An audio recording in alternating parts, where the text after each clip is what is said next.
It's your boy ConserViz34. Welcome to the Saturday night stream. We are getting ready for the beginning of the Dave Matthews Band starting off their spring/summer touring season. Now, we had a setback yesterday, April 26th. The Something in the Water Festival was essentially canceled for day one. So Dave Matthews Band did not perform at all, nor did anyone else really on the main stage. Events went on in the convention center that are regularly scheduled, but a tough day. I have a video. You can check it out for more detail, but essentially, you have severe weather, you have damage to the beach area, and things could not be fixed in time for 8 o'clock or so. They were going to do an 8 p.m. to 1 a.m. kind of run. The town had kind of let that, said that's what we're going to do. That was a contingency plan, and it did not go as planned just because of the damage and because of the things that were done to the beachfront that needed to be fixed in order to have the full experience. So it is what it is. We go on, and now the tour is going to have to wait another week to start. And this was the festival show anyway. So when you think about what the full band experience is, we weren't getting that till next week anyway. This would have been a really cool experience for DMB to play live with a more kind of where they're kind of the oddball in the bunch. You have the Migos, you have Pharrell and Friends, Janelle Monáe. But they just wanted to support Virginia. Pharrell knew they were from, they were based out of Virginia when they started, even though Dave lives in Seattle. Other people live out in the West Coast and Midwest. As far as I think like Jeff lives in Nashville, for instance. But the band originally started in Virginia, so it is what it is. Check out that video in my YouTube channel. There's a bunch of videos, and that's one of them that I did in the last week or so. So we move on and we get to what's going to be happening coming up this upcoming week. So we have Dave is actually doing something tonight for the Nelson Mandela 100 USA celebration. Happy birthday to Nelson Mandela. He has passed, but he would have been 100 years old this week. And this is something that Dave, being from South Africa, you're going to probably have him if this is in DC. So, that's why I have him here. And as someone who's been to South Africa, I highly suggest people go and travel to South Africa. I highly suggest you visit the beautiful country. I know it's expensive. I went on a partial scholarship with my church where they paid for a lot of it for a mission trip that I did back in 07. But if you got the money, if you can save it up, it is beautiful. It is, let's say, it's like if you take the best aspects of Miami, Florida, as far as how beautiful it looks, palm trees, beautiful beaches, and you get the humidity of Cape Cod, Massachusetts. That's what Cape Town, South Africa is in the coastal towns. There's no humidity. It's perfect weather. They hardly get thunderstorms per se, in hurricanes per se. So the weather is literally like 75 degrees year round. They don't get as humid like Florida or the South, and it doesn't get as cold as the Northeast. And someone who's been to both Miami and Cape Cod up in Massachusetts, I can tell you, man, like the Cape Town beaches, man, beautiful. The inland, Johannesburg that I went to, beautiful. So shout out to Nelson Mandela, them celebrating what would be his 100 year birthday coming this week. And best wishes to the South Africa overall. They have some issues they have to go through to make that country better. The people that took the country in their hands haven't made all of the right decisions, and they have there's things they have to sort out, and it's tough when you have someone like Mandela who carries that burden and that load, as Mandela did after he got out of public office. Anyway, that's a whole different thing. But shout out to Dave for doing that. So that's today. But then we have Pensacola, April 30th. It's going to be the first show for the full band here back in the States. And then we have Jacksonville the next day, May 1st. And then after that, we have two festivals back-to-back nights again. So they take the second off, and then Thursday they're in Memphis at the festival there, and that's going to be the Beale Street Music Festival. And then the fourth they're at Jazz Fest.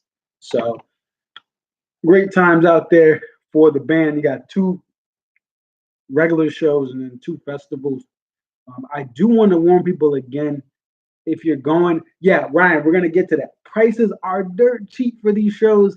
And like I said, unless you want the fancy ticket, there's no reason to buy a warehouse ticket in Pensacola, Florida, or Jacksonville. Now, my Florida friends, when you get to West Palm Beach and the Tampa shows, those shows you probably do want to get warehouse because those have a different crowds and those are harder tickets. But these arenas, Pensacola out there towards the eastern portions of or western portions of Florida, there, and then Jacksonville, which is essentially what I call Georgia South. It is Georgia South. I've been to Jacksonville and I have family in southern Georgia. I feel like Jacksonville is Georgia South, but it's it has that vibe. It's not like the rest of Florida where you have transplants and D&B fans in the West Palm Beach area towards the south, towards southern, more south down the coastline. West Palm Beach, I guess you can count that as South Florida. I don't know what the locals say, but it is close. It's a couple hours from Miami. So where Jacksonville is northern Florida. Okay. We'll talk about that in a moment, though.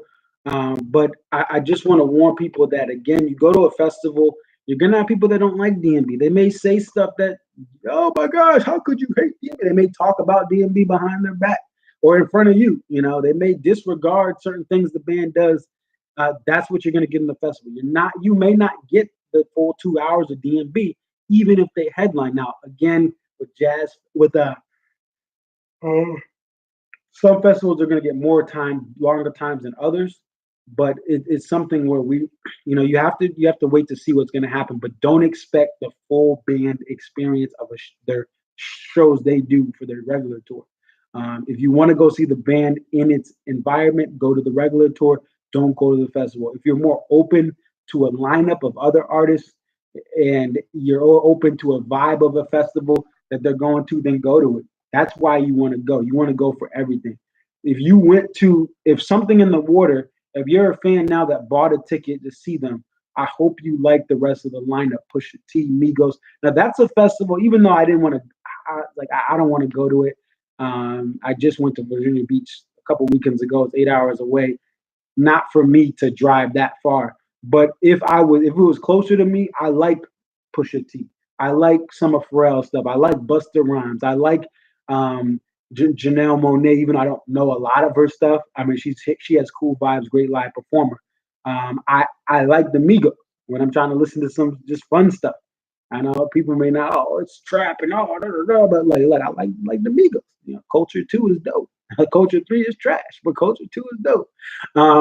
So that would have been a festival where I would have got my money's worth, and I would have went for the actual entire experience, not just D&B playing "Shake Me Like a Monkey" and Southern and "Don't Drink the Water" super fast and super loud.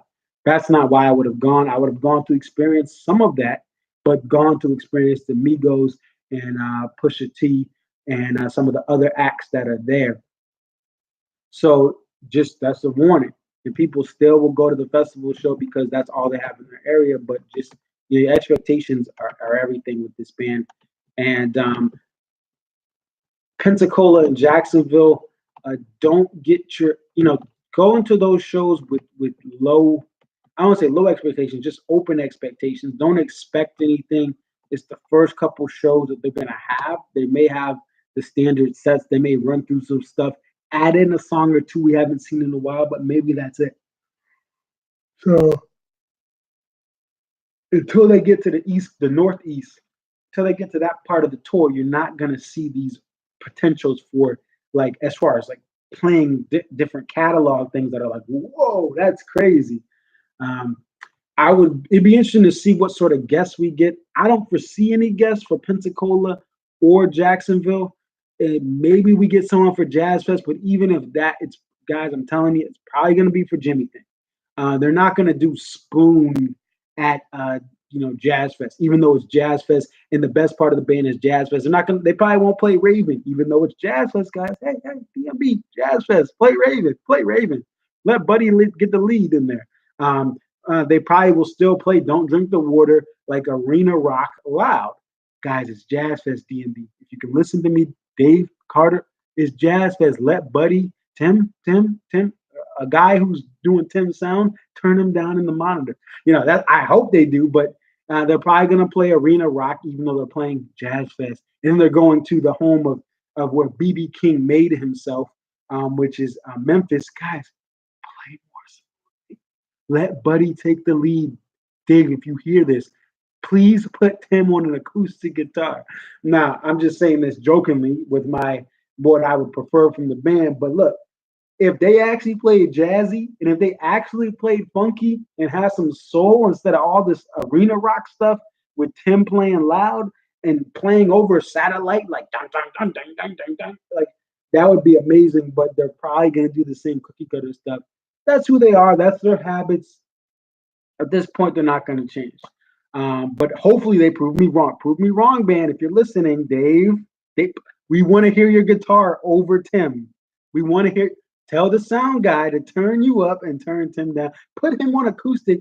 Don't even travel with the flying V because that means shaking like a monkey's in the play. Anyway, great song for that in the moments, but I just anyway, leave it in the studio. But anyway, they're gonna do what they do. But that's my hopes is that if they could have some jazzy stuff, I would love that. When you got off last night, Saturday night, tickets in section 400 IO. Oh, you got that. So there was face for face. Interesting. Yeah, I already have Hartford tickets. I already got the warehouse. I'm towards the corner. Can't remember which section, but I'm in the double letter, so the mid pavilion, towards the corner, but should still be able to see the full stage there. So then, what I would hope, this is my dream list of what I would like for this band to realistically do this summer. The first thing is I would love to again let Buddy continue to let this band be more jazzier and smoother. Examples, Bartender. Examples, Raven, When the World Ends, intro. Let those moments shine. Let him do more of that on other songs. For instance, I was listening to Don't Drink the Water today from the live tracks. I believe it's 7. Let me look up what I was running. Let's see. I was running today and I had live tracks.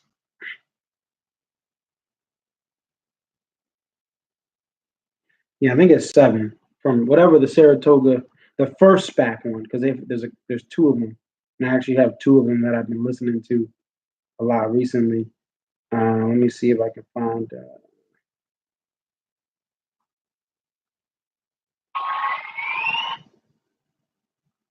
Let's see. Oh, 11. No, it's Live Tracks 11. My bad. Live Tracks 11 SPAC. It's the first SPAC live track. They have another one in the 30s, I believe, which I have on my phone too, and on my iPod Shuffle that I run with. But I was listening to Don't Drink the Water, and again, I say this probably every other stream, but just the way it was played, the first verse of Don't Drink the Water is quiet. There's no loud harmonics from Tim. The piano has its place, and that's the thing is too. If they let Buddy just because they played "Don't Drink the Water" a bajillion times, it's not like they're not playing it a bajillion times on tour. They played it pretty much every European tour show. If they got back to that old school "Don't Drink the Water," look, I know Roy's not here. I know they don't have Boyd, but just let the piano shine. Turn Tim down. Make it seem like you sell the fact that white people are taking over the Native American land. Okay, they didn't come in guns blazing with the loud Tim Reynolds guitar. They came into this land with limited resources, being kicked out of the Englands and other countries because of their religion. You can't hear? Ryan, can you hear me? Or wait, are you talking about John? Are you talking about the um oh, very low? Okay, let me try to see if this will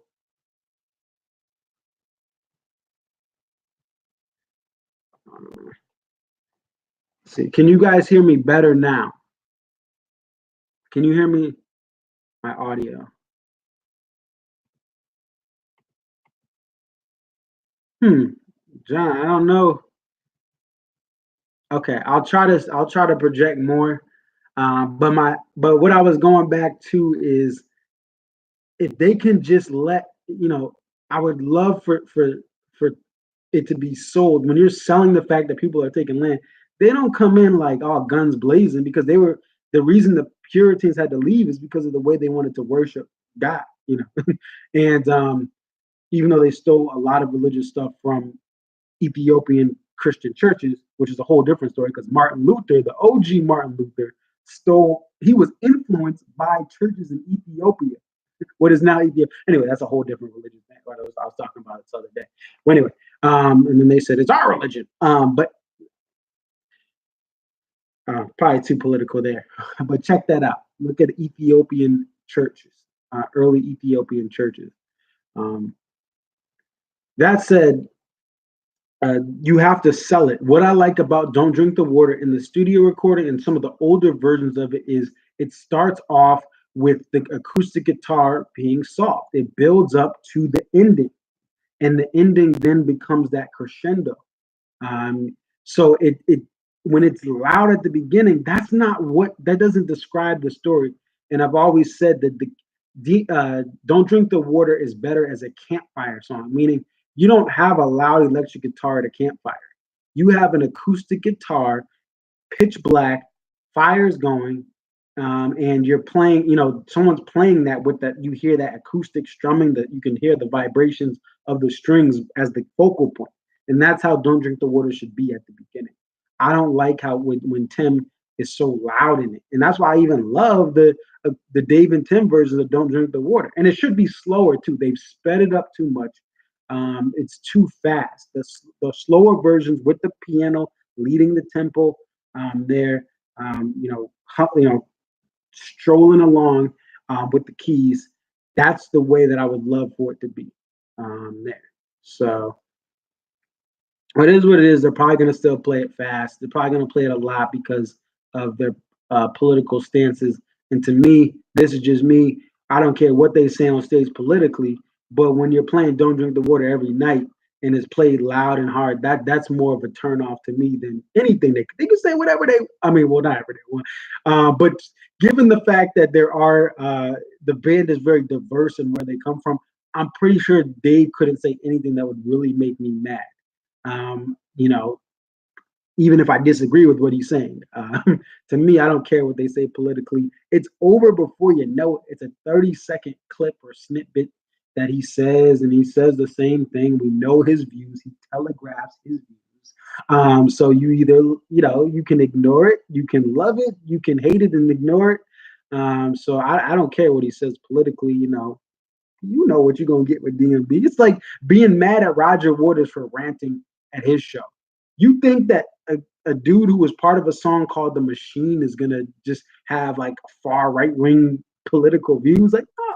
Whether you agree or you disagree with these artists' views, just let them speak their 30 seconds. They're not taking they're not doing a seek up version of their political views. It's not a 20-minute rant, that you're going through. So that's another thing this year is look, let Dave be Dave. You agree, you disagree. Okay. You partially agree. Okay. But I would love for them to be more jazzy this year. I would love to see Jimmy thing go away. Um, it's probably not. That's just my hope that it would be more of a rare. I hope Jimmy thing gets what Two Step got in the last since 2016 or so. Two Step has really been thrown into a little, been locked away. Still, so Ryan says still hate it. Yeah, I mean, and the thing with Jimmy thing is it's actually really good when it's 8 minutes. And it's not to say that what they do on Jimmy thing isn't talented. I've seen Jeff Coughlin played 2 saxes during Jimmy thing at SPAC last year.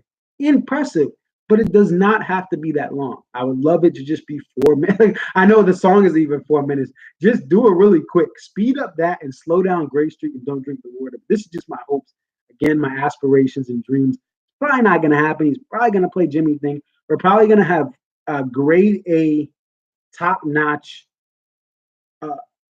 talent that sits in with the band and they do Jimmy thing instead of something else. But that's, hey, it is what it is. If Bradford Marsalis comes on again, like I got back in 2015, and he plays Jimmy thing, hey, at least we got him, and hopefully he plays another song too. I'll see, so we get another feel.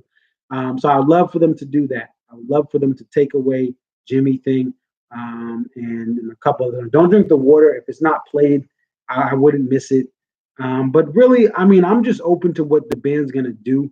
And I'm actually to me, a lot of what I'm doing this year personally it's more about this experiences. I've been able to be fortunate to meet certain people, like typical DMB, Johnny Driscoll, Janine, who's part of DMB family we met, and a couple other people. And I've just been more happy about just like many, and I guess I'm at that point in my DMB fandom started in 2012. What a lot of the old heads and the more veteran tour goers say is it's just for them, it's just to meet people that they've been hanging out with. Sometimes they don't see as much as they have seen now that they have families. It's more of a social interacting gathering. You get a couple star moments of the band that you're like, whoa, that was good, that was good, that was good. Everything else you kind of know, but you're glad that you're hearing it live. So I'm more excited of my journey to go to Hartford and then hopefully grab some drinks, break bread with people tailgating that I met in Mohegan Sun this last for the fall tour. I'm looking forward to going with.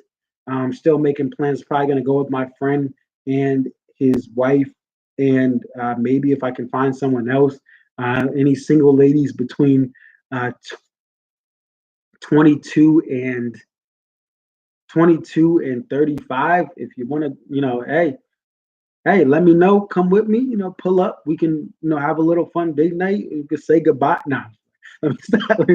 But no, so I don't know. I probably will go with them, or just hop in my own car, but just interact with them with the tailgate, and then hopefully meet other people there. But I'm just more.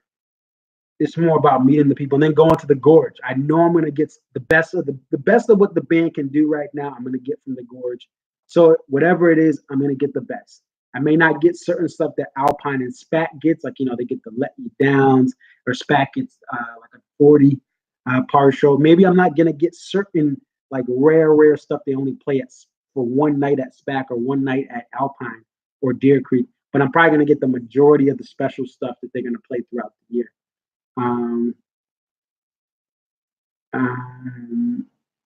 And then Ryan O'Connor says, yep, don't drink the water and Jimmy thing never again. I would be good. Enjoy the rides coming to an end. Right. I mean, who knows? But what we know of the band now is going to eventually change. You look at the Rolling Stones, you look at the Who. Now I pray for prosperity and health and wealth for all of the band. Obviously the wealth part is they good because we look at the Ticketmaster platinum tickets, like they making money. Anyway, and then I mean obviously they're just they get so good, they get paid well for what they do. But anyway, I just hope that they can stay there. But there's going to be a point where Carter can't play as much as he plays now. They may still play for 2 hours, but he can't do it as aggressively as he does it now. And even now, he has to do certain recovery stuff that he didn't have to do years ago. I've heard some things, I read some things about what he does to recover. Dave's voice is not going to be ever the same again. I don't care as much about Dave's voice. Then again, I can't sing to save my life, so I'm more worried about the instrumental sounds. Like if he sings something and he's off a little bit, I'm more happy they're playing that rare song. If he's playing the Stone and he's hitting a note off, I don't care. It's the freaking Stone. They don't play it anymore. You remember that song? Say Goodbye. Same thing. If he's off pitch a little bit, I don't care. But again, I've never been a chorus guy. I've always been a band guy. Clarinet, guitar, a little bit of keys. I'm more about the sound of the instruments because I can't sing. I can't tell pitches of like, if I was in a chorus or in certain things where I sang, I probably would notice Dave's voice more. But anyway, I don't care about that. I'm enjoying the ride, and it is these are the final years per se. However, those final years, if it's 10 years, if it's 15, if it's less than that, I don't know. But I'm just enjoying what we can get now while putting my impact, while putting my fan views on here for how I feel. But I always will love this man. I always will go see this man. I may not see them as much depending on what happens with the sets, but I'm gonna always see this band. So that's what it is. Let's get to pricing right now. I have some things I'm gonna pull up here, and I'm gonna put it to the side so I can see the comments. Um, because, like you said, Ryan, I just checked about an hour and a half ago for ticket prices. We're going to compare just for the first two regular shows where the band is just that's it. It's an evening with Dave Matthews. We're going to look at the prices because the festivals, you have a certain set price. They're not going to change the face value of those tickets, and you maybe on certain markets you can get a single day pass, but that's it's different. There's only a couple options for how you can see the show. You're either in this big area, you're in this private area, or you're in this really cushy area where you have to know somebody that knows somebody that knows somebody to be right by the stage. Those are the only options for the festival. Where we're going to look at for Pensacola first, the ticket pricing, Ticketmaster, and then we're going to look at StubHub. There's plenty of other ways you can go and see a show and buy tickets. TickPick. There's plenty of forms, message boards. I highly suggest Cash or Trade as well. But with these two shows, I'm not going to pull up Cash or Trade because these shows are so darn cheap on the secondary market that you don't really need to go to Cash or Trade per se. If you find something good like a pit ticket on Cash or Trade for face, go for it. But anything else, unless they're offering the ticket and something else, like a CD signed, well, they wouldn't give something signed. That's almost like a cost of a ticket, if not more. But anyway, the point is, you're going to get a better deal with these first two shows on StubHub than you are on a Cash or Trade or board. Unless someone on the board is giving you a free ticket, some people like to say, like, hey, I got an extra ticket. It's the day of the show. Post your favorite DMB song, and they randomly pick one person. Unless it's that, you shouldn't really be going on the boards because the hassle of even having to risk getting a ticket from someone that may back out, that you hand it off in the parking lot and it may not work. It's not worth it. Ryan O'Connor, yep, 91. So that's what we're going to start off with. Pensacola is the first show, April 30th. That's Tuesday. Ticketmaster pit ticket price for the pit is $91 plus fees. I looked at a really close seat, so it's the first row. The next thing is the floor section. So if you look at Pensacola, there's section 1 and section 2, and then the pit. So section 1 and section 2, pit, stage. Section 1, row 6, $91 for a pair. You can buy one or two. This is directly from Ticketmaster face value plus fees. And $91 is what they're calling face value for that show. Because again, it's variable. It varies. Side stage, anything side stage is $91 for Ticketmaster at Pensacola. So there are tickets that are literally parallel with the stage. And these are cool seats to go to. I was in the upper deck in the first couple rows, side stage at Mohegan, and Mohegan's upper deck is really low. So it was really like I was on top of this. I was sitting on a roof watching the band from a rooftop, but a really low hanging rooftop, like a 2-story building. That's all. Like it was really, really cool to be like that. Now, sure, I would have loved to have been lower. I would have loved to have been lower level side stage, but it was a really cool view. I highly suggest that if you've sat everywhere else but side stage, try it out. $91 for Pensacola. Now, prime lowers. So if the stage is here and the back of the wall is here, so like the sound people are here, prime lowers I consider like right here until you get to the stage. Once you get side stage, that's different. But prime lowers are those sections here or on the other side. Prime lower level seats for row 1. There were a pair of tickets for row 1 of one of those prime level sections that rise up, and they were $91 too. And for upper level, this is Ticketmaster upper level for Pensacola, $35. $35 for any upper level seat. They were doing a promo. Someone posted on DMV Family a screenshot of their email because they live out in that area and they get the promo stuff locally. And they're like, hey, $35 tickets, $35 plus fees. I mean, that's cheap. And you're not getting a lawn view. You're getting a better than lawn view because Pensacola is a very small arena. It's the upper deck is on top of the lower deck pretty much. So it's a good deal. $35 for any upper level seat that's left. That's for Ticketmaster. So StubHub, we're going to look at some things for on StubHub.com. The cheapest get-in ticket in the upper level is 214 row L, $13.78 plus fees. Ladies and gentlemen, $13.78 for a spring/summer tour stop. Wow. And again, Pensacola, if you're in the upper level, you're getting a better view than the lawn. Okay. The lawn is, it's about 40, 50 after fees and everything. It's about 50 or 60 bucks, depending on where you're buying them and how you're buying it. $13.78 for uppers. You can't beat that. That's the get-in price, but even stuff a little better are not that far off. Now, when you go closer to the front, it's gonna be a little more expensive. Now, the pit, here's what the brokers are doing. Here's what the average Joes who are wannabe brokers are doing. Here are people that want to get rid of tickets on StubHub are doing. Pit for Ticketmaster, Pensacola is 91 bucks. The pit and then plus fees. For StubHub, it's $92.02 plus fees. Some of this may have to do with the sales fees that StubHub has, and they just, they always are raising those pretty much year after year or every couple years they raise it. So to make that back, they're just putting a little higher. Now, here's where the deal goes. You get other deals. So obviously the pit is cheaper. The Ticketmaster by a couple dollars, after fees and all that. But side stage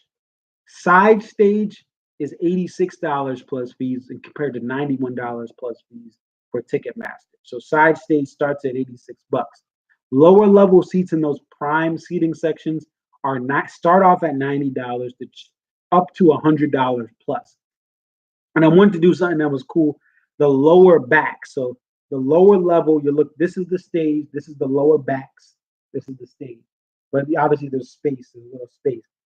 So you're looking dead at it. So you're at one hockey goal, and you're looking at the other hockey goal, which is the stage. If you're looking at a hockey or ice rink. So it's a long look, but you're dead center looking straight ahead. $44 for those on StubHub for the cheapest plus fees.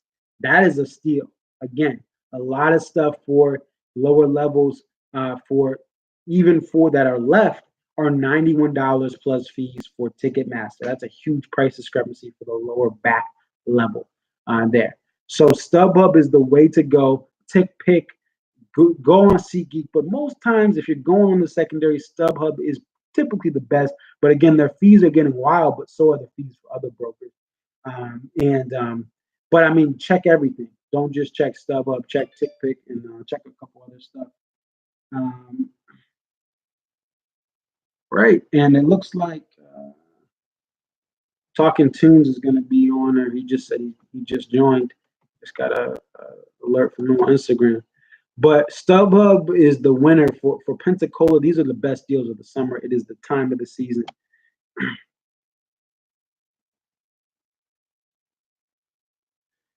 Ryan, you're saying they're playing Tanglewood? Oh, Talking Tunes, happy birthday to your father. Don't worry, that comes first. That comes first. Tanglewood's I know what in Lenox, Mass, and Western Massachusetts. Ryan, are they playing? Is Dave Matthews Band is playing Tanglewood next year, or are you just saying that because of the prices?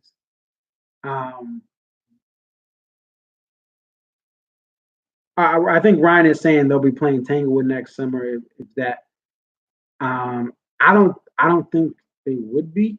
The music. I know they have a music festival, then they have individual shows. Earth, Wind, and Fire is doing. Ryan, if you're by Tanglewood, prices. No, here's the thing, Ryan. The reason the prices are this way is supply and demand. You don't have these same price issues in Mansfield, Massachusetts. Now, Mansfield is going to be a good show. If you have to pick Hartford or Mansfield, Mansfield is going to be the better deal. You can get pit tickets for Ticketmaster. There's platinum pit tickets. Those will probably go down. Oh, you're 1 minute away. Yo, check out Earth Wind if you have. I don't know if you listen to that. We got to. They will be at Tanglewood there. And I missed Bella Fleck and the Flecktones last year. I think there was another show I was going to. I'm so mad about that. It's on. Oh, you're going? Yeah, it's going. I saw them 2 years ago, and they still have the vocal power. One of their singers passed away, Maurice, but Philip Bailey has pipes. Anyway, this is supply and demand. Jacksonville is not a traditional D&B hub, nor is Pensacola. But when you look at West Palm Beach, when you look at the Tampa shows, those shows are going to have higher prices. You can still find deals last minute. You can buy face value, but Pensacola is not D&B country, okay? It is not D&B country. Alabama is not D&B country. We'll look at those prices when we get closer to those shows. When we talk about next Saturday, we'll be looking at that most likely is the Alabama show. But this is not D&B country. That's why I've always suggested, if you ever think that prices are ridiculous where you live, if you live in SPAC country, you live in Alpine Valley country, you live in Deer Creek area, and you're like, yo, these prices are wild. Just think about making a vacation down to the Gulf Coast, because the Gulf Coast shows are mad cheap. You have to, make sure you can take the time off by January of next year. You have to be ready for it, whatever they're going to announce for May or April of 2020. If you have that flexibility with your job, get the money up, start saving now, save beginning of next year, and make a vacation, because these are the prices you get. If you do a Gulf Coast vacation, or you did plan that, you can stop by Pensacola and get things mad cheap here. If you want to go and take a tour of Jacksonville, Georgia South, as I call it, and you want to take a look at, and you want to do a beach tour of the different beaches,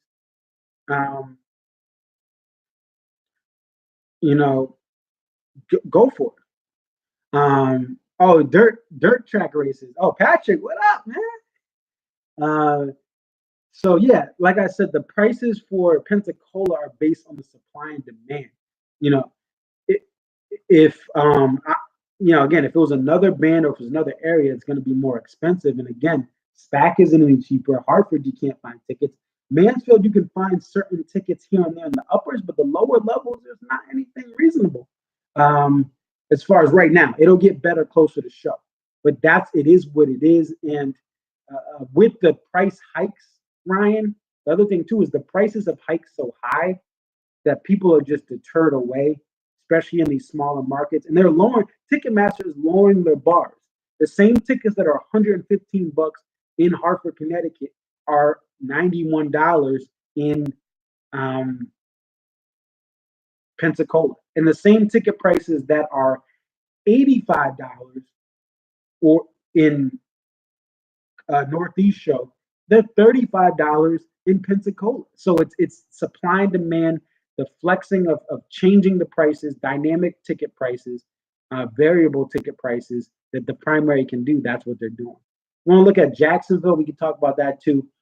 Jacksonville, the VyStar Veterans Arena, that's going to be Wednesday, May 1st. It's going to be May on Wednesday. Wow, time is flying this year.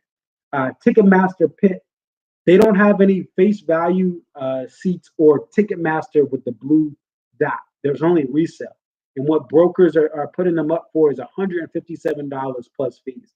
So you go from 91 to 157 there from Ticketmaster in Pensacola to the resale market, because Ticketmaster is sold out for pits in Jacksonville.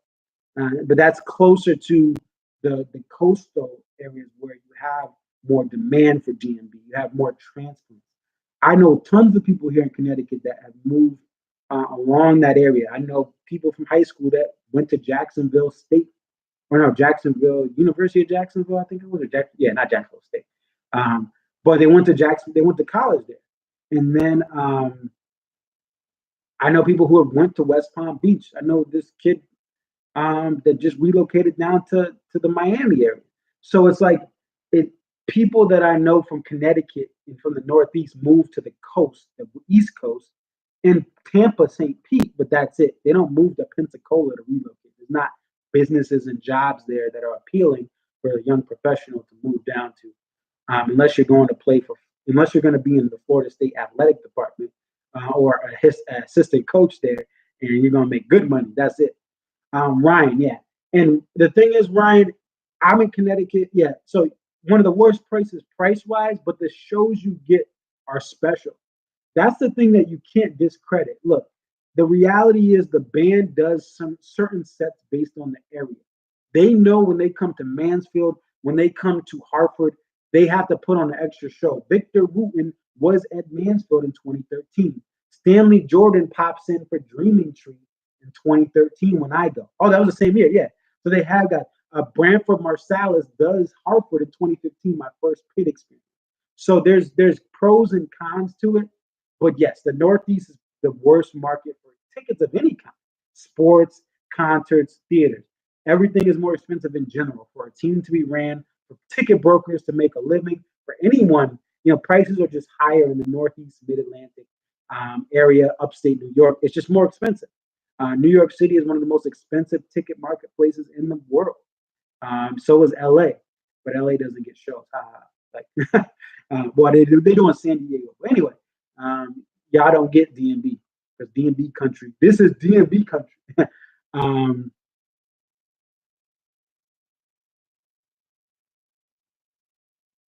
okay, yeah, talking to yeah, just feel free to slide in. But what I was just yeah, so essentially, when you live in the Northeast, when you live in upstate New York, prices are going to be high, but you get, I mean, the stuff the band has done here. 34 T's back in 2013. June 7th, 2013 was the, the best show I've ever went to for DMV. And I mean, that was my second year going to shows. In 2013, the band had kind of really had staler sets for their average midweek show down south, but they killed it in Hartford for both nights. So you kind of get what you pay for, but yeah, it is tough. And sometimes I do weird. Hey, if I was in Pensacola, I don't care what they play. I'm getting a ticket for $34 for the upper deck, or I'm gonna get a last minute ticket for 50, $60 potentially if I talk someone down or wait it out. That's dope. But Jacksonville, yeah, let me get through these numbers. So Ticketmaster pit 157 over.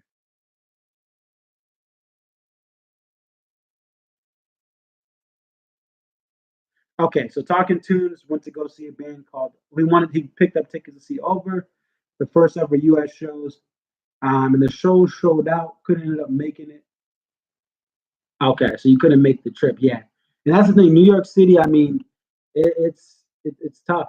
Um, you had planned on going, but ended up trying to sell them on this. Okay, so you had to sell them on this, yeah.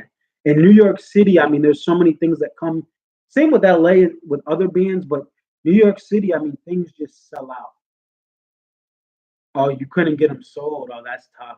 That's tough. Even down to 10. Wow. Yeah, and oh, you guys, in New York City, there's so many niche. Like there's just I go to shows all the time. I remember going to what was it? There was like it was Dropkick Murphys. There's been a bunch of different times. Dropkick Murphys was playing at one venue. I'm at 21 Pilots, I think, and there was like two other concerts in that night. Same thing with Billy Joel. I think Mariah Carey was playing one night. The same time I went to Bill. Like, there's always three or four crazy concerts in the New York City area, and with the niche following, things will sell out per se in that market. But to sell certain niche bands, it's hard to do because it's just you people sold it out, but you can't get someone last minute. There's not a market. But anyway, I want to get through this Jacksonville thing, then we can talk more about ticket prices there.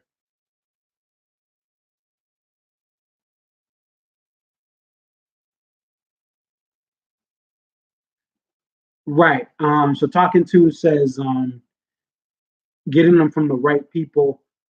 The warehouse boards. it is a good option if it's an accredited person. My issue is I just this is just from knowing people who worked at StubHub and did the fraud ticket, all that stuff. I just know I hear that from my friends, but I just don't trust people from boards unless I would know they were like a super poster. Like they have all these posts, they have all this credit and clout, and they haven't been removed from it. I maybe would consider that, but you have to be careful on the boards, especially with some of the fan groups. If you know the people, if you've met them, if you've broken bread with them, that's one thing. But if it's a friend of a friend of a friend, it can be very risky. Yeah, the warehouse boards are another option, and many people buy warehouse tickets and they can't go. And they want the warehouse boards is where they go first. They don't go to D&B Family or the other stuff. Um,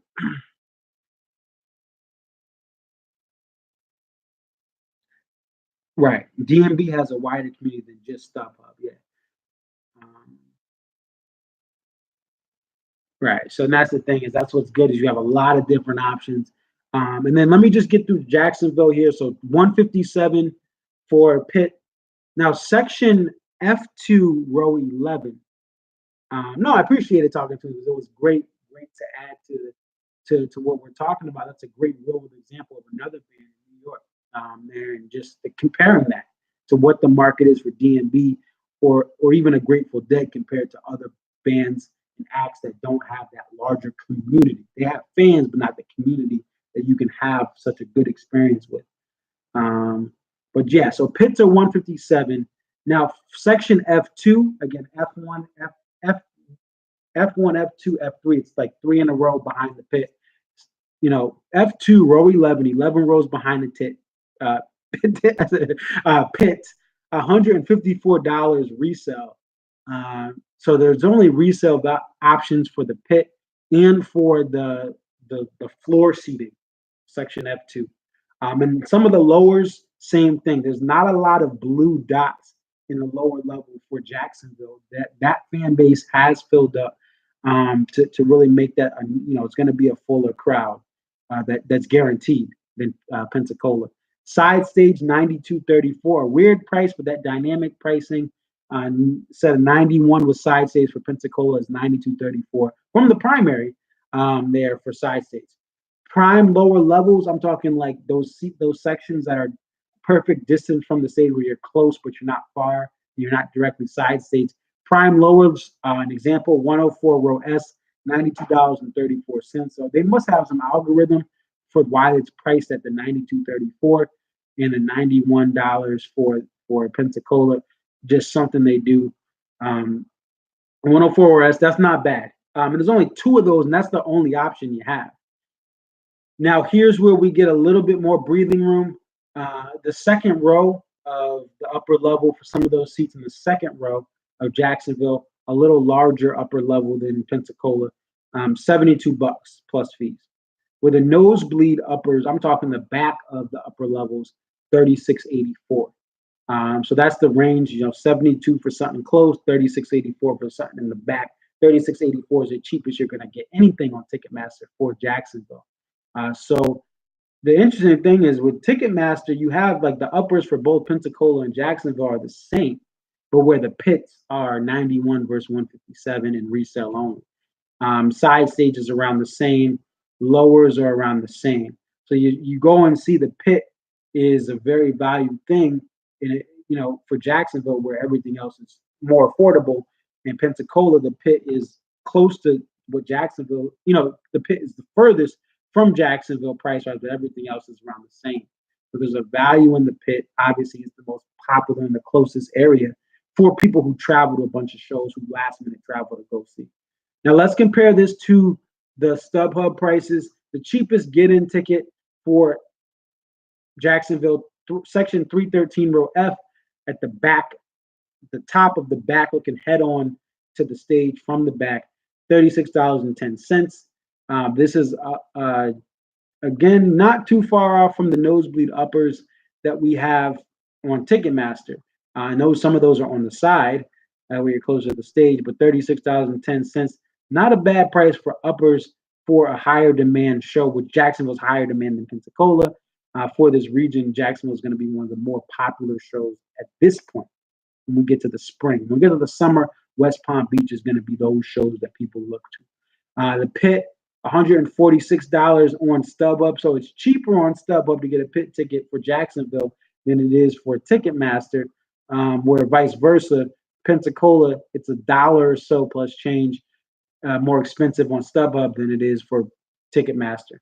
And then side stage, $96.89. So it's more expensive-ish for StubHub than Ticketmaster. And then the prime lower level seats, you get better deals because, again, there's not a lot of seats left for consumption on Ticketmaster with those blue dots. A lot of resales, but people are trying to cut their losses for if they brokers got tickets in the prime lower level areas and they know the show's coming up next week, they're cutting their losses. $76 will get you a prime lower level seat. Up to that's to get in. That's at the top of the lower level prime, but then it gets up to 130, 140 ish. Some of the closer, really like closer rows, and then the lower backs looking dead on for the lower level, right behind the soundboard, $66.50. So about $20 more than you got for Pensacola.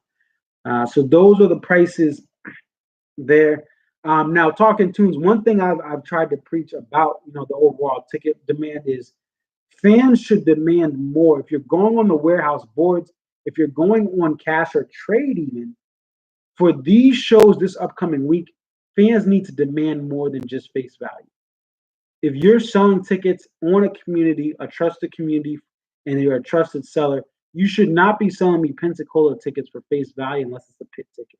If you don't have a pit ticket, if you don't have a first row behind the pit for seats, you need to sell me your ticket at less than face. Why? Because the demand is showing you there are seats below face value. And also there are seats that the $115 lower level price point that some may be at. I don't know what the face is put through the warehouse for those seats for Jacksonville and Pensacola. I'm not paying $115. If that's the face plus fees you paid, $115 per ticket, and you're in Jacksonville or Pensacola, you better lower it down to at least $92, if not more than that, because that's what Ticketmaster is pricing these tickets at. You better give me a deal. Otherwise, I'm going on StubHub.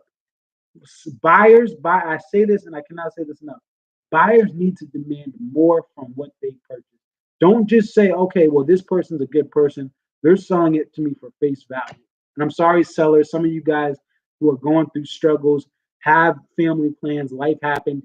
You're not going to get your face value because I'm telling people this. But buyers need to demand more for Pensacola and Jacksonville. I don't know. I can't say that for what the market's going to be for some of the East Coast shows, but buyers need to demand more than just paying face. You need to give me a discount because StubHub is showing ticket brokers are selling tickets for less than face value. Not everyone on StubHub is a broker. I've listed and sold on StubHub. I know people who have done that because they can't make it to shows, but brokers competitively price their tickets on StubHub. They get sales fees discounts to make them competitive so that they can sell those tickets. So I know that the cheapest tickets, 99 point, not 99, but 70 to 85% of the time is going to be a broker or a broker who bought a cheaper ticket. Ryan never did warehouse. I've never been on the lawn. Hartford will be 100 there. Don't count Dave and Tim and Dave and friends. They're having the old days waiting in line at your nearest Ticketmaster. So they do, like Nine Inch Nails did that. It's tough because now I was born in 90. So every show that I've been to, I've bought either online or I bought at the box office when I was younger. My parents would buy it at the box. That was Sesame Street Live. That wasn't Van Halen, It wasn't Stevie Wonder or Michael Jackson. It was more of a lower demand thing, Sesame Street Live. I was scared of Big Bird too, man. It was creepy. But they had to take me out. My uncle had to take me out of Sesame Street Live because I was so creeped out when I was a kid. But anyway, there's a pros and cons to that. And here's the thing, Ryan. You can go to Ticketmaster. If you go to a Ticketmaster mall location, you can still line up, and you'll see people lined up here in like in Connecticut, West Hartford, Connecticut has a Ticketmaster booth, and people line up, and you can get tickets still. People don't know about that, and Ticketmaster doesn't advertise that because the old school people and the brokers know about that, and they let them go there to get that because they don't want lines and fighting and all that. They want the smart people to go that they know the regular customers to go to that, and they don't say anything. You can go to the box office of certain amphitheaters and buy tickets the day of, depending on how cold it is and if they're open. But you can go to a Ticketmaster, just kiosk at a mall, and you have better eyes than the people online. Now it may be tough for popular events if you go with a Taylor Swift or a DMB and SPAC, you probably aren't going to get anything at a kiosk for SPAC, but yet you may have a shot depending on who you smooth, who you know. But you can go to kiosks. You can still line up to get tickets depending on where you live. Search Ticketmaster mall location by you in your area and see what you can find. But yeah, check it out. Like I said, here now I know if you're in Western Mass, you're kind of in an area where it may be hard to find a mall that has that. But in Connecticut, West Hartford, Connecticut, even come to Connecticut, take the day off, or figure out a way to get it off once they announce when tickets are going on sale. They do that 2 months in advance. Drive to West Hartford, Connecticut, and the West Farms Mall has a Ticketmaster kiosk. You can line up, get there, or you have to probably get there early, a couple hours early, 2 hours early, if not more, and try it out because that you can do that. Talking Tunes, how does that line up? So I don't know for sure, but I do know that people do get tickets through you have better, at least a couple years ago, you had better odds at the Ticketmaster kiosk than you did lining up with Ticketmaster was better than that waiting in the live queue. They do a lottery system for online, but at a Ticketmaster kiosk, I would assume if you go and if they know who you are, and you don't have to be a broker, but even if you just talk to them right while you're waiting, they want to get sales at that kiosk because that makes that kiosk profitable. They're going to maybe be allotted certain tickets from the jump for people that wait in line and do it the old fashioned way. They want that kiosk, Ticketmaster wants that kiosk to make money for them to have that person who stands there be worth something. And that's the way that they can distribute it to regular customers who are smart enough to know, oh, this is where we go.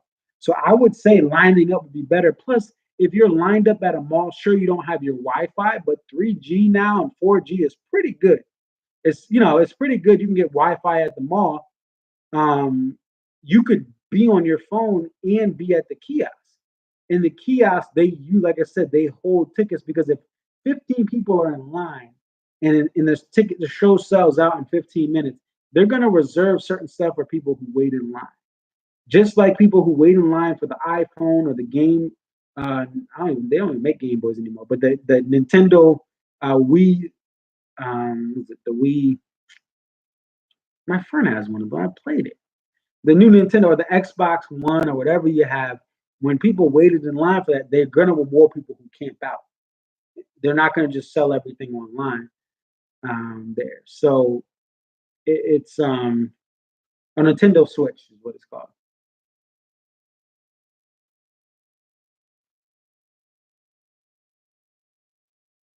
Right. It's gonna take more than 15 minutes. So they do reserve stuff. And they don't release everything. Everyone knows they don't release everything at 10. They don't, period. That's cool, Ryan. So Ryan used to sleep out for days. That would be cool to have that experience. I never had that, but again, I also wasn't allowed to really go to concerts until I was 18. My first concert was Linkin Park and Chris Cornell, Project Revolution, 10 Years, The Bravery, uh, Atreyu.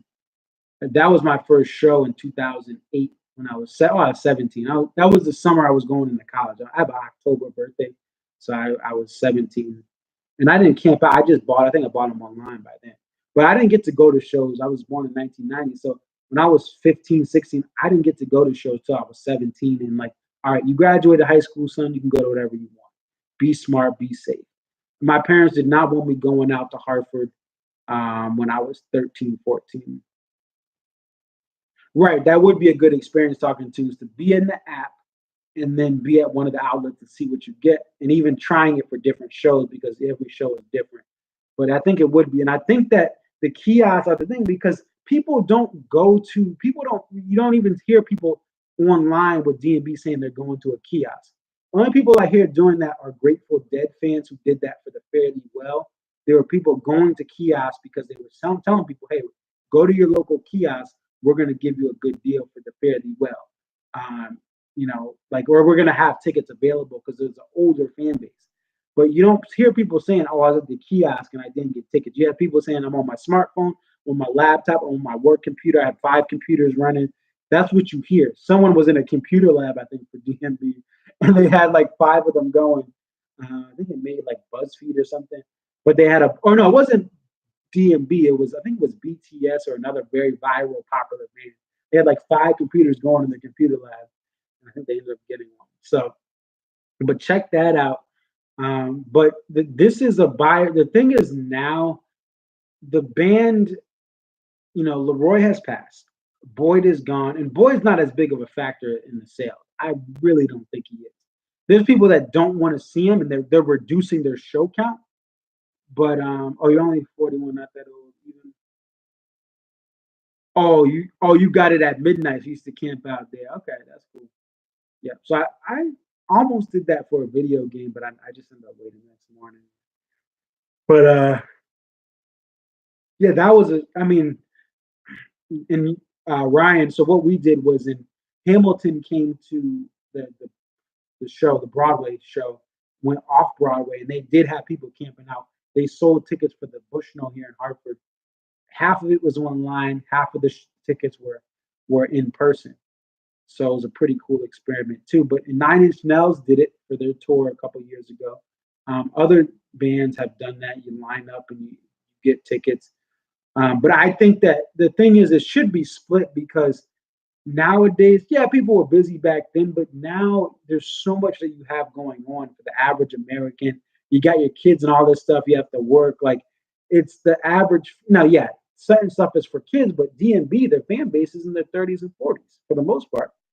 Some in the 50s, some like me in late 20s.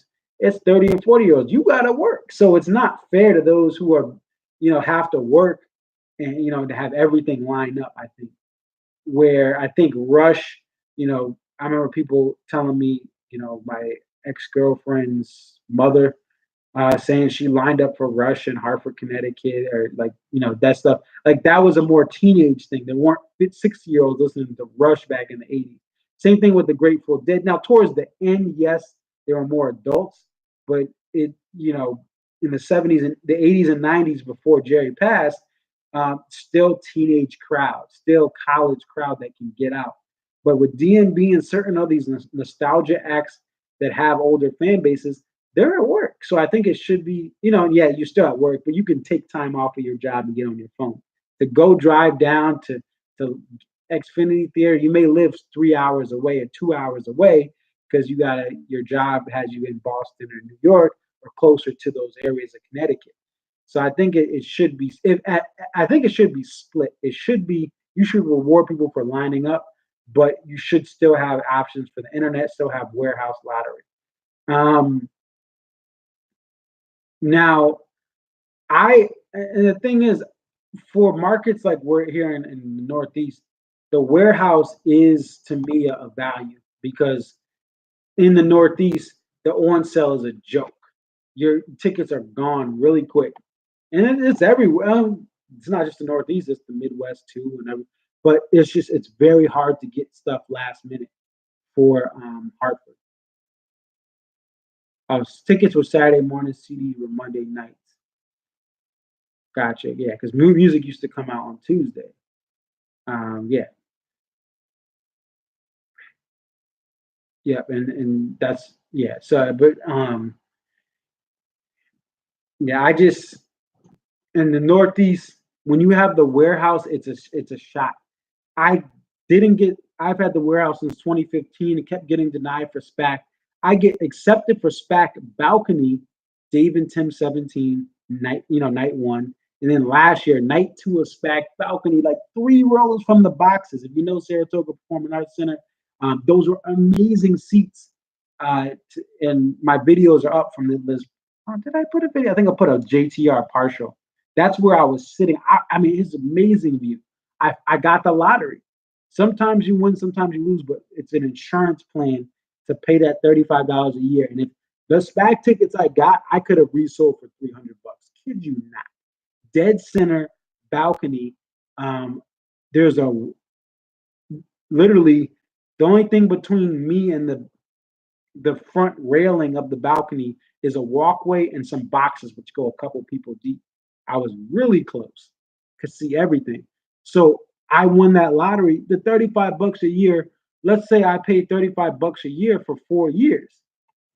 The fact that the tickets of value at 300 per ticket on a secondary, that's more than paid off. If I get denied for something next year and the year after that, still all those $35 adding up, the price I would have had to pay on the secondary is well worth it. The SPAC is the Super Bowl of DMB tickets because yes, the Gorge has 3 nights. SPAC has only 2 nights. There's only a couple thousand seats, so very very hard to get seats there. So that's why in the Northeast I do that. It's my insurance policy. Hartford last year I took a huge L. I spent like 150 on seats. They were aisle seats, and which they had I didn't know until I got there, and they were in the upper pavilion for like 150 ish plus fees. So I paid nearly $200. But to me, to get into that show, I wanted to get into that show, but I took the L. But this year I got confirmed for Harvard. I have no worries. Now I'm towards the corner. I'm in the mid pavilion, towards the corner by the speakers on the side. But I'll be able to see Dave. I'll be able to see probably there's not obstructed view. So I'll be able to see the full show from the side. But those seats are $200, $150 if I was to try to sell them or buy an equivalent ticket closer to the show.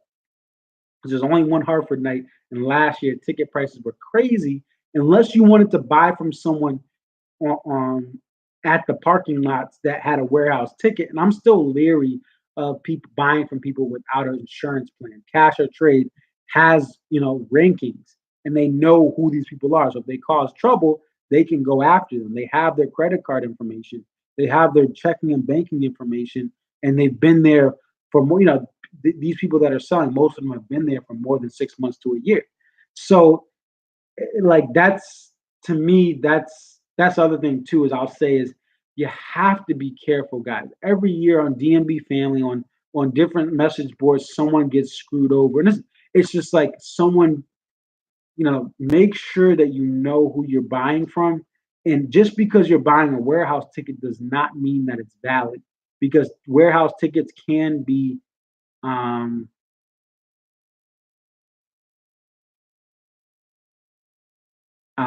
warehouse tickets can be canceled out, invalidated, for many reasons. Um, so Ryan said, SPAC, I have a member that doesn't go to Dave, spoiled that SPAC. Yeah, and the thing with SPAC is they have season ticket holders for their, like, you support the ballet and the other projects, you throw a lot of money there, you get tickets before they even go on sale for the warehouse. So it's a very tough thing. And that's why I believe in the warehouse. I don't knock the warehouse. They tell you what it is. It's a chance for it's a chance for tickets. Now, most people, if it's not for you, it's not for you. And I know people like typical DMB, this is not for them. And they just, but don't knock the warehouse. Oh, no. They should have seniority, this, that. No. No, like, yeah, seniority would be nice for those loyal fans, but they can't do the limited amount of tickets doesn't warrant that. And they also want to have new fans get the experience old fans got back in the day.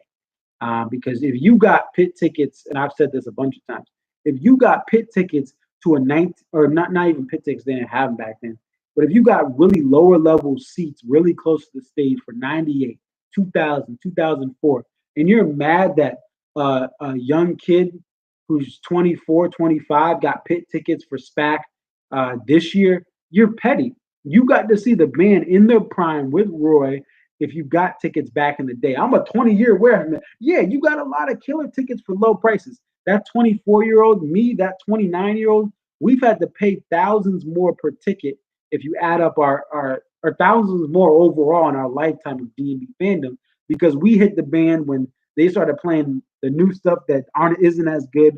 Roy passed, and ticket prices skyrocketed up, even for inflation.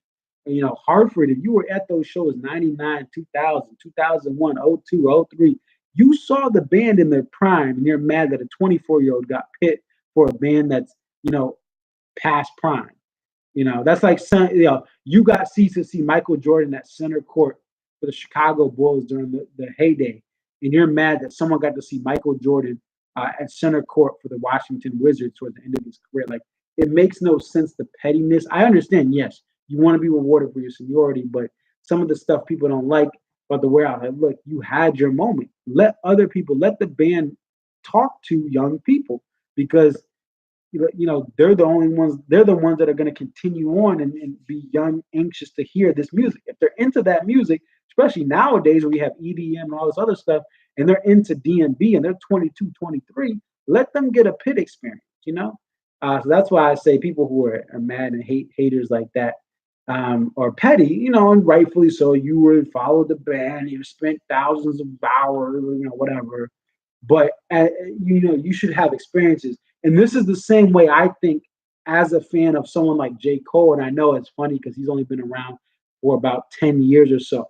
When I'm a J. Cole fan, I've seen homie up close and personal. I've been a couple people from the stage for J. Cole. I've seen him when tickets were cheaper. Now tickets are more expensive. If some kid is 17 or 18 and they get better tickets than I do for J. Cole, I'm happy for that kid. I've seen him a bunch of times. I could see J. Cole from the balcony and still feel the vibe because I've seen it. I was there during the best era of J. Cole. So it's like I kind of, as I'm starting to get older, and I'm only 29, I'm young. I mean 28. I'm 29 this year. I know I'm still really, really young, but I'm starting to get to the point where there's certain bands, Linkin Park, towards before Chester passed. Remembering seeing these young kids there, and I was there at 2000. Um, we should be more open to other people seeing this band at a better price than us, or getting better lottery odds. Um, oh, you gave your bracelet to a kid. That's dope. That's dope. And that's the thing is, and the funny thing is, certain fans want everyone to love DMB. They want, oh, why isn't DMB in the Rock and Roll Hall of Fame? Why aren't they at the Grammys? Why aren't they at this and that? Well, the relevance comes from the younger kids, the 20 somethings, the teenagers. You can't just have the 40-year-old, the 50-year-old DMB fans, and that's it. In order to have relevance, in order for them to get higher up in the festivals, in order for them to be loved more, you have to let kids experience the band. So if you want the band to grow and more people to like the band, and you want your kids to be DMB fanatics, then you have to be okay with some 17-year-old first year warehouse member getting a SPAC pit ticket and you get denied. That's all I'm gonna say about that. But we'll see what happens with the tour. The fact that there's pit tickets available from Mansfield, it'll be interesting to see what happens. Yeah, so talking tunes, there is a kiosk in the Rock and Roll Hall of Fame asking for fans writing. DMB is, yeah, like I've seen pictures throughout the last 6 months or so, and DMB is always in that top five. The reality is, look, the Zombies just got recognition for time of the season this year, folks. This year, Rush, one of the most, like one of the best experiences I've seen. And Neil Peart, it was his last year of playing ever with Rush. Well, everyone, with Rush stopped that year, 2014, I believe it was. They were still amazing. Rush just got in the Rock and Roll Hall of Fame a couple of years ago, guys. If Rush is just making it in, how long do you think DMB is going to take? And again, I don't look for justification through awards and medals and golden stars. I look at the band as, what are my experiences? How do I feel about going to a show in 2019 for this band? And my feeling is, I love what the band is going to be doing in certain aspects. I can't get everything I want, but they're giving me a lot more now than they gave me in 2016, when the band was a little bit disjointed, with Boyd moping on stage, being a little disconnected from the band. The other thing here too that I'll say is, let's enjoy Buddy. Let's enjoy Buddy Strong. Let's enjoy what he brings. we should not be worried about Boyd or a violinist. They're not gonna at this point. They're not doing it. Okay, we know. Like at this point, it's just a all right. The fans are complaining. We don't care. That's been Dave. Oh, you don't like Shake Me Like a Monkey closing out a show like Pellet like Alabama. Was that Orange Beach? Yeah, it was Orange Beach last year. Oh, we rescheduled this show and we're gonna close out with Shake Me Like a Monkey.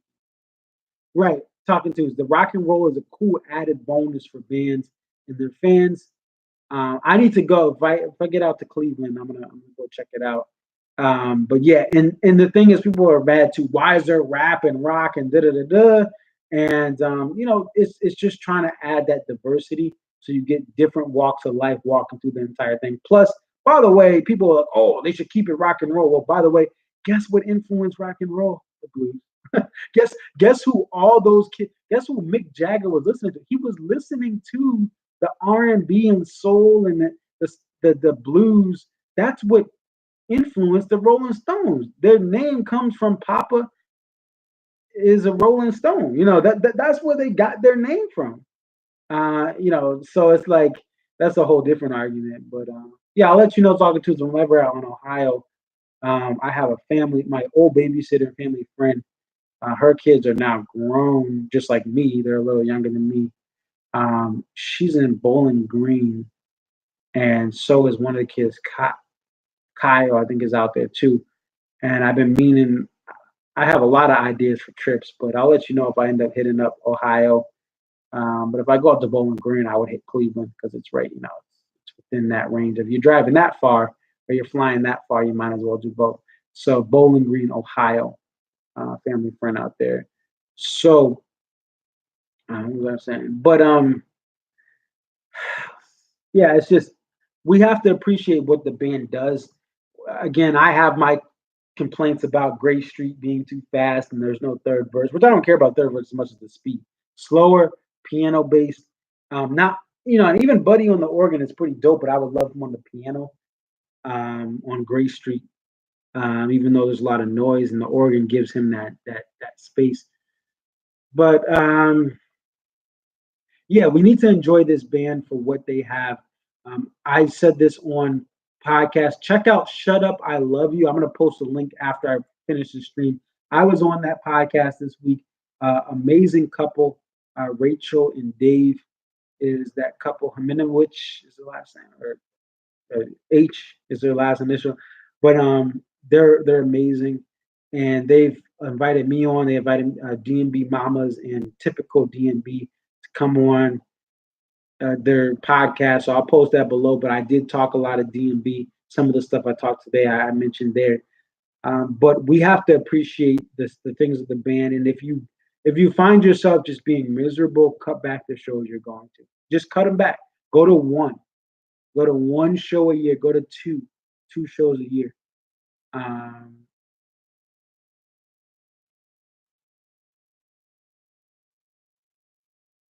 So you saw James Brown and Dave have a dance off out Central Park.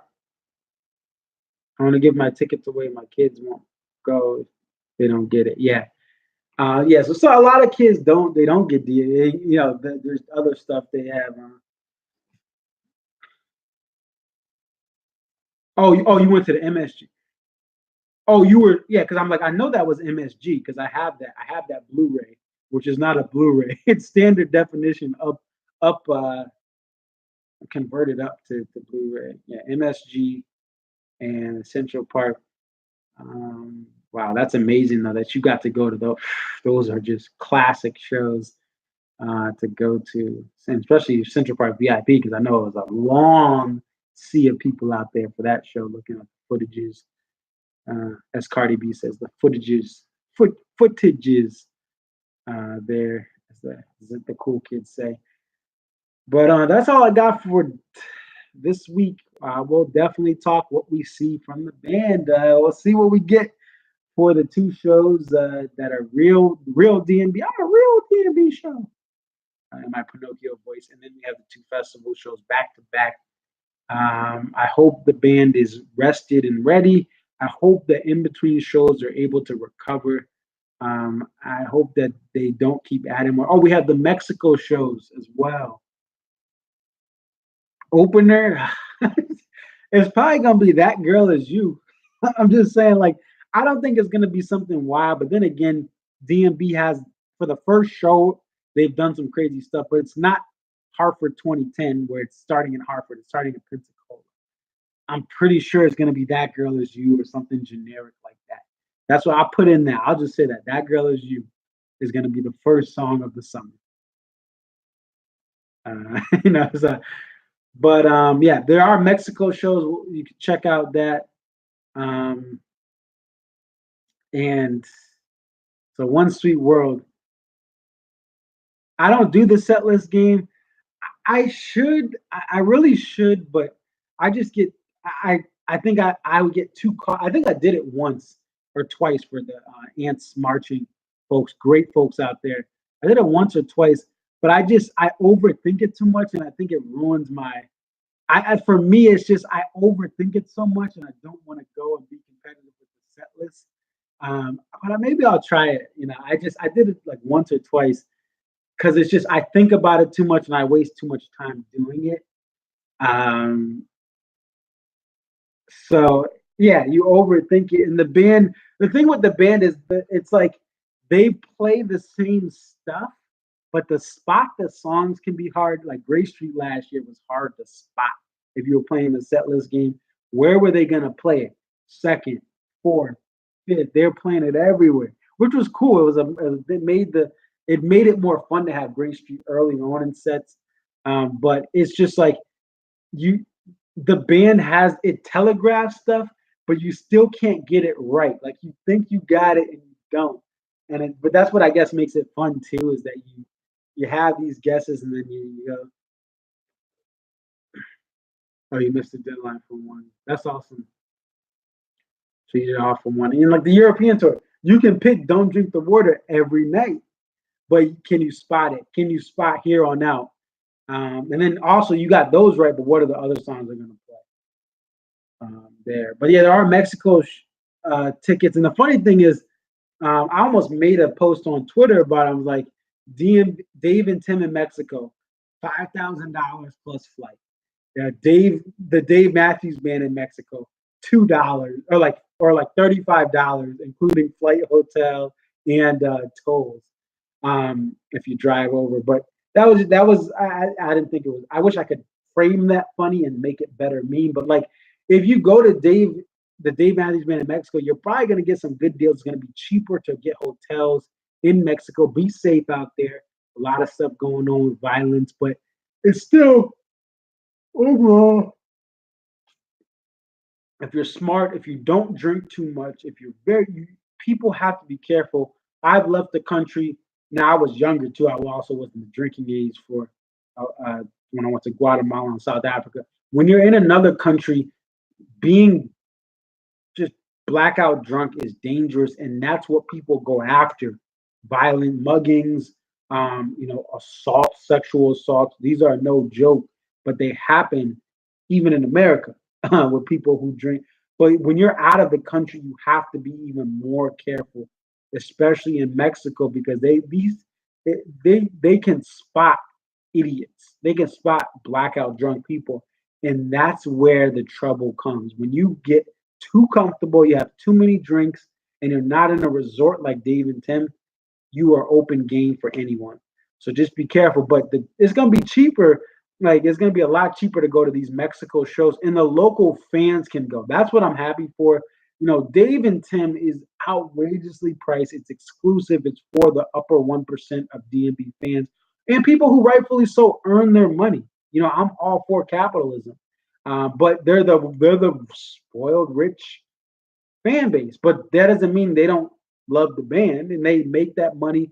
Many of these people earn their money. They come from new money. Most of a lot of these successful people, they're people are making their own wealth and success. You work hard, you put all this time into schooling, and you get a certain salary. You have $5,000 you can spend for vacation.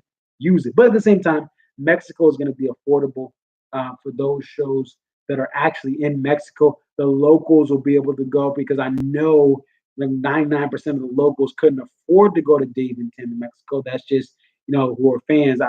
It's expensive for a Mexican to pay with the exchange rate, what you're getting paid in pesos to pay that for the Dave and Tim Resort packages that they had. But let me get out of here. It's almost an hour and a half. Thank you guys for the support. Like, comment, subscribe. Check out my Twitter. Even if you're not on Twitter, I know some of you guys are on Instagram. Check out my Twitter. Check out Instagram.